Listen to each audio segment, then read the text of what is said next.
هاي تحياتي والسلام عليكم ورحمة الله وبركاته. معكم رياض العبادي من هولندا، لاعب دولي سابق في كرة اليد في سنوات الثمانينات. حبيت نعمل الشريط هذا بما يخص السيد هذا اللي تراو في الصورة متاعه على الشريط، اسمه فتحي العمدوني، وهو ضابط شرطة سابق بالمرسى، وهو كان عميل الطرابلسية وكان يخدموا به الطرابلسية، وبعد ما خدموا به طيشوه. هذا العميل المجرم السفاح، وكما تعرفوا الناس كل احنا ما عندناش ثقه في 95% من الامن التونسي، كلهم سراق وكلهم ديكرابيل وكلهم ماركه جعله.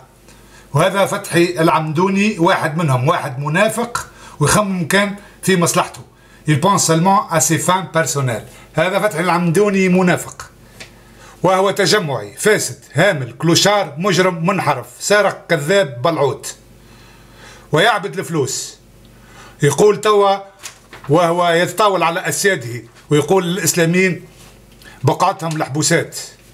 نقول له كان هما أشرف منك يا نذل يا كلب، هما ما دافعوا على قضية، دافعوا على قضية كبيرة وعلى الشعب التونسي وعلى مكتسبات الشعب التونسي، وانظم منكم وانتوما بقعتكم في الحبوسات يا خونة يا سراق. والأيام بيننا يا فتحي. هذا الشعب وهذا الوطن وهذا البلد اللي أعطاه صورة واضحة للعالم، للصديق وللعدو، لا يمكن أن تلحق به الهزيمة يا منافق يا كذب.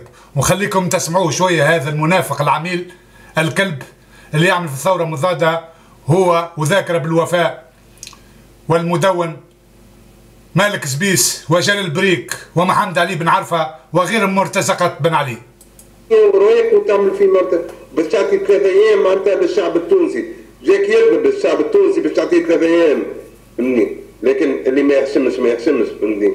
معناتها سي لا اونت، معناتها اون برانسيب في بلاصتك معناتها على الكذب اللي معناتها الزر منك، وعلى التدليس نتاع الفيس جو باي اللي وريتها قبل اللي انت تسوي في 2 ملايين واش توك كذا تحقيقه واللي تحب تظهر فهمت كذا معناتها تردها 7 ملايين واش، فهمتني ولا؟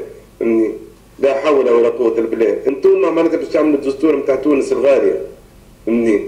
وسي بور سا ماذا بكم تطوروا بالطبيعة، واحد يصور في 11 مليون وواحد يصور في ماذا بيه فهمتني؟ يقعد فهمتني 3 سنين و4 سنين هالدستور وما يحضرش جملة هالدستور، فهمتني؟ وتزيد معناتها فهمتني تكش وتعيط على الجرحى وتحكم فهمتني بلا سيفة، فهمتني؟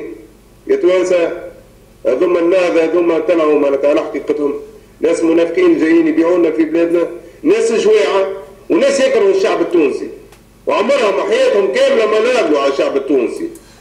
حبيت نقص على كلامك اللي المسخ اللي خارج معناها من تونية من فمك يا سي فتحي العمدوني. انت وين كنت قبل 14 جانفي؟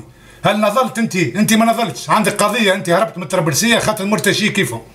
انت نضلت، انت خرجت يوم 20 فيفري، انت خرجت واتصلت بنا معناها على الفيسبوك وقبلناك كصديق واللي تخدم واحنا ما نعرفوش معناها اتجاهاتك، معناها واحد ومعروفه اتجاهاتك معناها يساريه. انت تنتمي لنداء تونس، تنتمي للسبسي، تنتمي لحوثلات تونس، واحنا ما نتشرفوش بيك وما عندكش حق انت باش تتكلم باسم التوانسه. هما في لو 8 نوفمبر 87 كانوا باش يقضيوا على الشر الشعب التونسي، اذا كان نجحت العمليه الانقلابيه اللي كانوا باش يعملوها على بورقيبه، فهمني؟ وهذا البرنامج وعندي المخطط نتاعو كامل، فهمني ولا؟ بحذافيره، فهمني ولا؟ وعندي لي ديتاي الكل نتاع 8 نوفمبر ايش كانوا باش يعملوا، كانوا شعب كامل باش يخربوه، فهمني؟ معناتها هما بطبيعتهم ناس مجرمين، فهمني؟ بون المجرم الاخر فاتهم لو 7 نوفمبر هما كانوا باش يعملوا لويت، توك عملوا انقلاب على المجرم، فهمني؟ المجرمين عملوا انقلاب على مجرم هذايا فهمت كذا اللي صار معناتها في تونس اللي 14 جانفي، فهمني؟ الناس هذوما باش يزيدوا يهزوا بلادنا الهاويه، توانسه اليد في اليد ضد اليد في اليد ضد هذه الحثالة اللي فيها فتحي العمدوني، هذا البلعوت الكذاب اللي يعمل في الفزاعات، وهذا ضد الشرعية، ضد الحكومة المنتخبة شرعيا من الشعب التونسي وضد إرادة الشعب. واني هذا السيد هذا باش نفضحه على الفيسبوك وديجا فضحته واني هذا يحكي سونسينيك، يحكي معناها بالاطاحه بالحكومه، والحكومه راهي هي شرعيه ما عندكش البديل رغم اخطائها. اني مع النهضه ولاني يساري ولاني يميني، انا مع تونس ومع العلم كما هزيناه قبل في محافل الرياضيه. والسلام عليكم ورحمه الله وبركاته. فلا عاش في تونس من خانها. تحيا تونس.